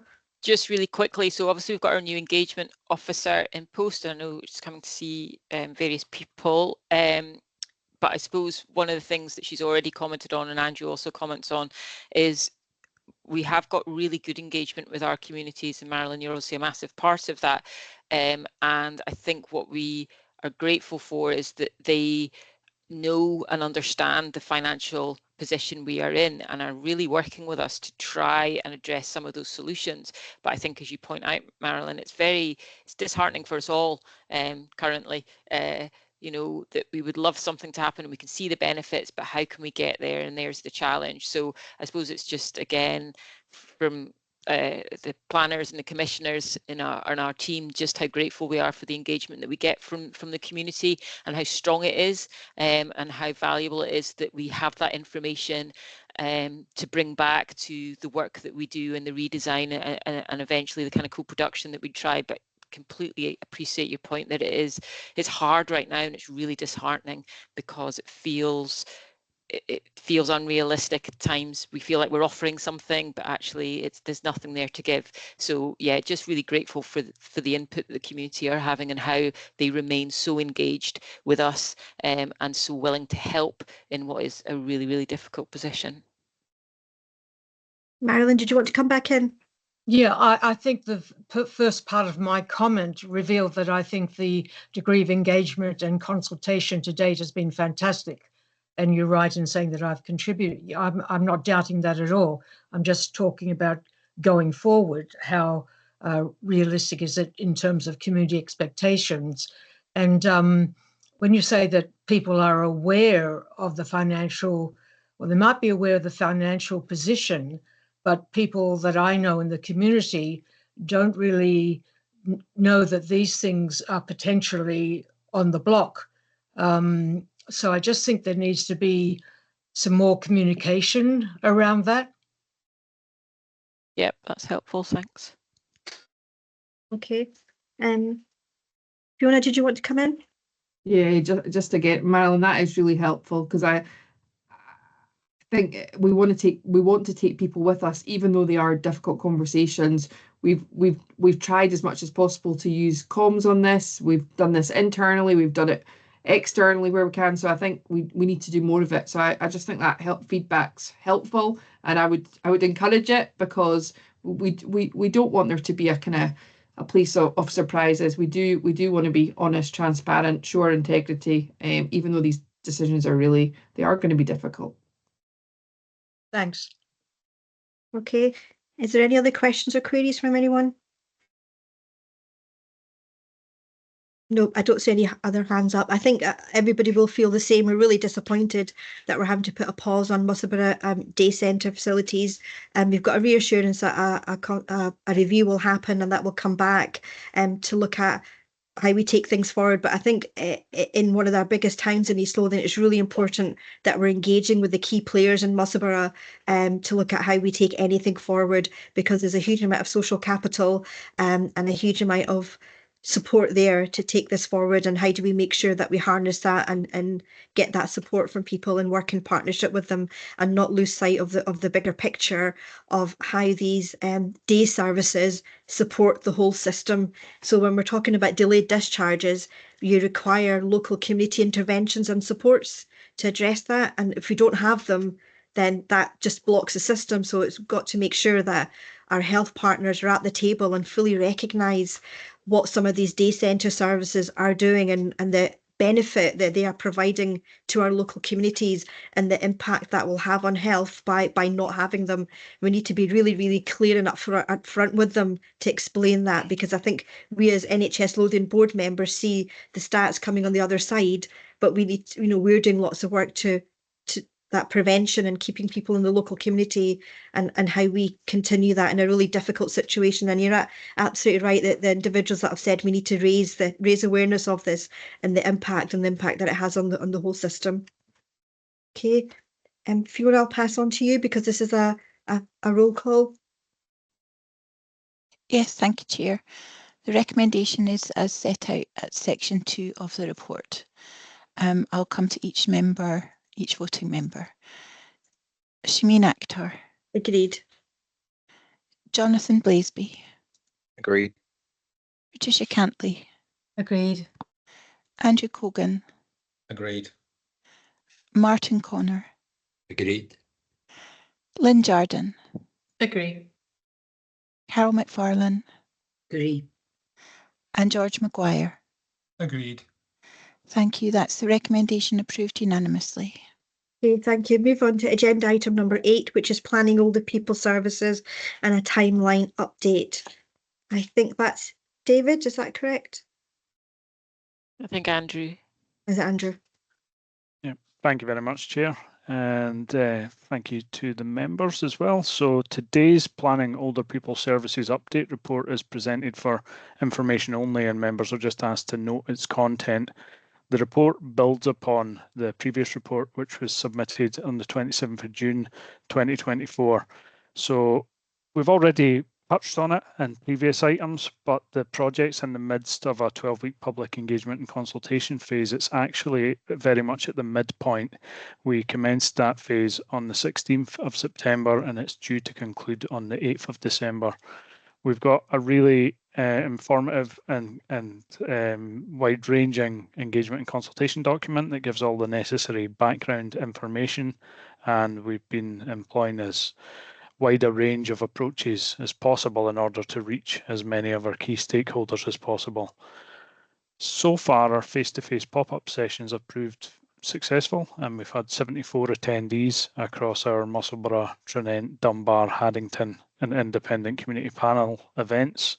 We've got a Preston Pans event which took place today, and we've got a North Berwick event planned next week. We've also got a session planned with a representative group of health and social care staff in early November, and we're in early discussions about maybe attending the VCEL annual conference in order to reach out to more providers. Across all of our engagement methods so far, we've got approximately 202 pieces of feedback, which I see as quite positive, although I would like to build upon that in the next 6 weeks of this phase. We're primarily seeking feedback on the identified priorities, which through this exercise have been palliative and end-of-life care, polypharmacy, intermediate care and technology. However, we are obviously receiving a lot of comments that are out with those boundaries too, and they're very much welcome, and we want to take those on board because we have had to iterate on the scope of this work as it's progressed. A number of items due to financial recovery have impacted the scope, and it's important that we provide that opportunity for our stakeholders to voice their concerns and give us their opinions on those too, as well as our process ultimately. I would ask that IJB members continue to raise awareness of this opportunity for stakeholders to get involved and to give us their feedback, not least because of the ongoing discussions and the difficult challenges that we currently face. I think the most important message that I could give would be that it's imperative that the IJB keep this exercise and its findings in mind when considering any future financial recovery actions and also setting our future strategic direction and priorities. This should really be an opportunity for us to make sure that we continue the successful engagement to date and embed it in a cyclical approach to engaging our stakeholders, and that's why I'll be suggesting as part of this process that we try to embed our independent community panel on a more long-term basis to make sure that we can build upon that relationship and make sure that our key players are on board throughout the IJB's work streams. I think everything else is fundamentally within the report, but I would be happy to take any questions, and I'll just pass back to the chair if that's okay. Thank you very much. Thank you very much, Andrew, and thank you very much for all the work that's gone in the background. Popped into the Fraser Centre to see you there, so I could see that, you know, the engagement and the work that was going on there, so appreciate that. Can I open up for any questions or queries for Andrew?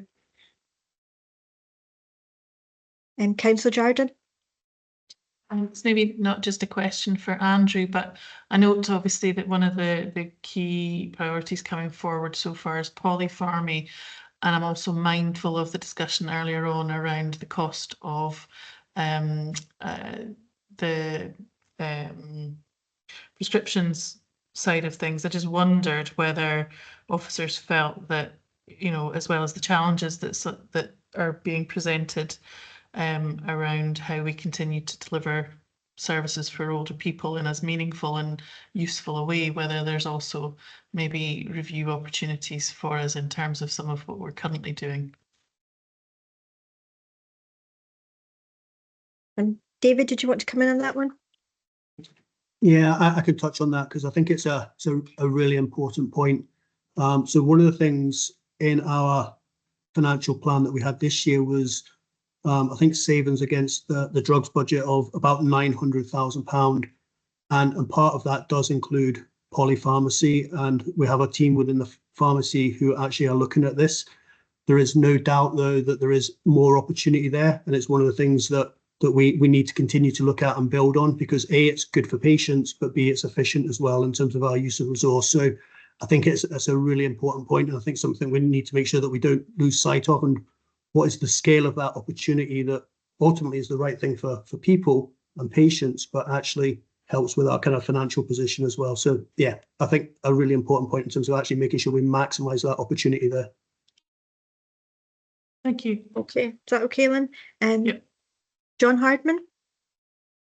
Yeah, thanks. And just to expand on what David was saying, I think, Lynn, you're asking, is it part of normal day-to-day practice, which it very much is across primary care and GP and pharmacy teams. As you'll be aware, we have pharmacists embedded in practices now. Part of the challenge is that a lot of the work they're involved in is day-to-day management of immediate prescription requests and more strategic work to look more broadly at people who are on multiple drugs and rationalize them does take up quite a lot of time and requires clinicians who are working at the very top of their license, who are experienced and able to make sometimes difficult decisions. So that's experienced pharmacists and GPs, and freeing up time for them to do that is definitely a challenge, but it's something we're working on a day-to-day basis and trying to find that capacity and increase that is absolutely vital. Thanks. Okay, thank you. Do you have any other questions or queries for Andrew? I don't see any. Andrew, your report was self-explanatory, and what we'll do is make sure that the consultation dates, which I think they've been circulated far and wide, and encourage people to attend and encourage organisations and others to attend as much as possible and get a wide spectrum of people from across the community. It's not just older people, it's people that may not need the services at the moment, but what kind of services would they like to see in the future? So I appreciate all the work that's going on, and also in the background that's happening, and absolutely agree of having a sense of what the communities of East Lothian are looking for in services for older people, and that's something that we should be always asking the question. Okay. Fiona Curry, I think this is papers just for noting. Yes, that's right. Okay. That's it. That's us at the end of our agenda. Just really want to thank everybody for their participation today. I know it's been a really difficult and tough meeting, so I really appreciate you taking the time, and thank you very much. And that's the end of our October the 24th IJB. Thank you. Thanks, Shameen. Thanks, Shameen. Thanks. Thank you. Thank you.